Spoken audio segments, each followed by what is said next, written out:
Hi there everyone, GuardianE here with another news update video in Azur Lane, covering all the latest announcements and developments that dropped, and specifically what's due after the next maintenance on the 24th of March.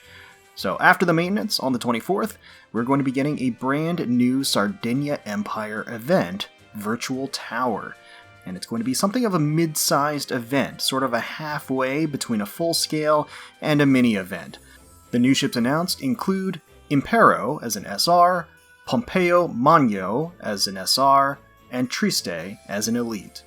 No prelude leading up to the event itself. That also, of course, means no chat frame to speak of.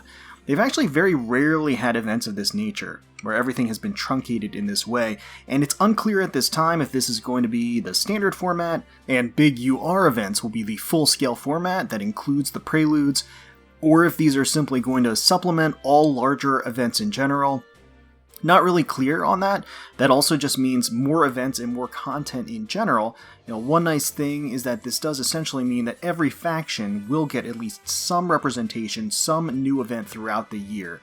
If you break down the weeks and incorporate the new rerun structure and these new mid-sized events, you're going to get more of these mid-sized events. So it's a bit of a double-edged sword in that way. We should still be getting roughly the same number of ships per year, if not more, and also more diversity and factions represented, but they're going to be spread across more events once again. Again, this is highly speculative. Don't really know if this is going to be how things are going to go moving forward. It does sort of feel like they're experimenting with this format, and I certainly encourage people to let Yostar and Manjuu know how you feel about it. Personally, I am a little lukewarm on it at first glance. I just feel like if you have fewer ships within an event, it makes the event itself less grandiose, less hype in general, but they could prove me wrong with this event, and again, it's not really clear if this is actually going to be the format moving forward, or how they're going to use this kind of middle-of-the-road format in the future. Now, another sort of odd element to this event and these announcements is that they actually started way early, and we haven't gotten any news in the past couple of days, and the event was officially confirmed on the English Twitter rather than the Japanese Twitter, which is again very odd.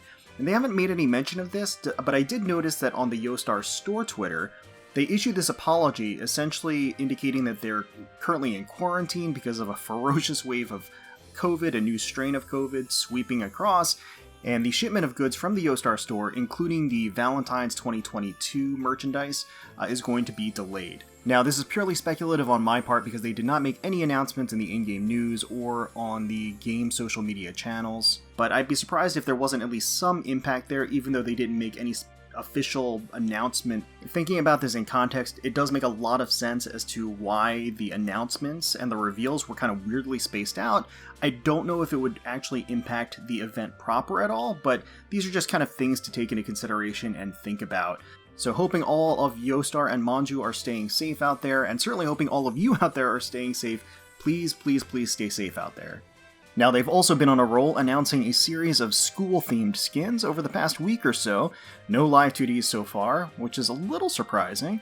And they've already exhausted all of the skins for the new ships, so I'm not really sure if they're going to be announcing anything in the next day or two. I was actually really hoping we'd get that Taiho live 2D school skin that leaked like middle of last year or so ago, but that's seeming less and less likely as the days pass. Not really sure what they're holding out for, but that might also mean that this won't be the only batch of school skins. They've done that as well in the past, where a particular theme has stretched over several events, so it's very possible that the next event will also feature school skins. We'll just have to see.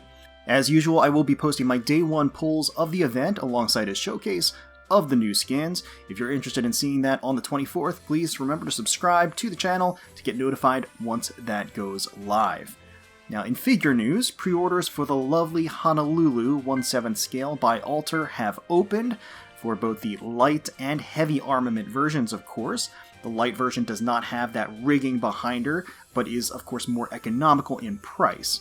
So the light version will run 19,800 yen, or roughly $170 US dollars. The heavy armament version will run 32,800 yen, or roughly $280 US dollars. Now, Alter's release of Sister Ship St. Louis actually just released only a few weeks ago, and pictures have started rolling in, basically a perfect copy of the prototype. She looks immaculate and mouth-watering, and she's already sold out and rising in price in the aftermarket, as these figures tend to. She looks absolutely amazing. Mine is in transit, and I'm going to certainly put down a pre-order for the Honolulu as well. She is currently slated for an April 2023 release, but I would definitely take that with a grain of salt. As with most figure releases, she will probably be delayed. And if you are interested in pre-ordering Honolulu, I will have affiliate links to HobbyLink Japan down below in the description as well as in the comments. Full disclosure, clicking on those links and ordering from HobbyLink Japan will be supporting the channel as well. Kind of exciting. I've never been an affiliate before, or part of an affiliate program. And I've ordered tons of stuff from HobbyLink Japan, so I'm totally comfortable with endorsing them. But you certainly don't have to. She's available at all of the usual suspects, AmiAmi.com, Hobby Search, Right Stuff, etc., etc., etc. Well, that's pretty much it for the Azur Lane news to date. If you want to stick around, we're going to be doing some daily polls on the light construction and compiling all of that over the last week, 2 weeks or so, for good old Eskimo on the Counterattack within the Fjord event. So we're going to jump over right to that right now. Alright, well here we are on our dailies in the lull before the storm. Just been doing these daily polls on light construction for the rerun for the Counterattack within the Fjord, and Eskimo here does have 1.4% rate, so let's finish all, see if we can't snag her here. Obviously, I've already gone through the original run, so I already have her, and I have her max limit broken. Don't need any copies, but it's light construction, so we may as well try our luck and see if we can't get another copy.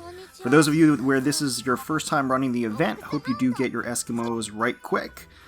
Or you finished the grind, or the grind is at least going well, and here we are going to be taking advantage of that 1.4% rate and getting an Eskimo, so that is pretty nice, all things considered. And a Sirius, which I'm actually more excited about, even though I have her max limit broken. I will never say no to the visual feast that is Sirius, so that's fantastic. Excellent. Once again, lull before the storm, just a few short days before the next update, and I'm probably going to just tack this onto the end of a news update video once we have more confirmed information. Of course, I know that, let's go ahead and do today's daily. Of course, I know that the next event looks like it's going to be a Sardegna Empire event. They've been rolling out some information and some teases on the Twitter. Come on, okay. Okay, so we'll have one last daily poll session to wrap this up. Okay, here we are closing things out with 4 more. And this is going to wrap it up. This is where we are going to draw the line with the Counterattack within the Fjord. And see if we can't secure... Oh, okay, a Gloucester. Nice. I actually really like Gloucester, so that's great. More than Eskimo, to be honest with you. So I am certainly happy to get that made. Okay. And gonna get a Crescent and a Foxhound to round things out. Alright.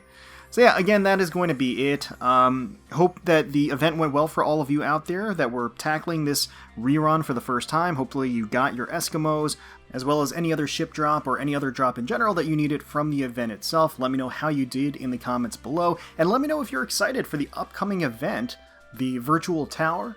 Hopefully you all enjoyed the video. If you did, please feel free to leave us a like, comment, and subscribe to the channel for more Azur Lane content. We thank you all so much for watching, for taking time out of your day to spend with us. We really do appreciate it. Certainly hoping you're all staying safe, healthy, secure, and united out there, and wishing the very, very best for you, your family, and your friends. And until next time, let's protect those waters.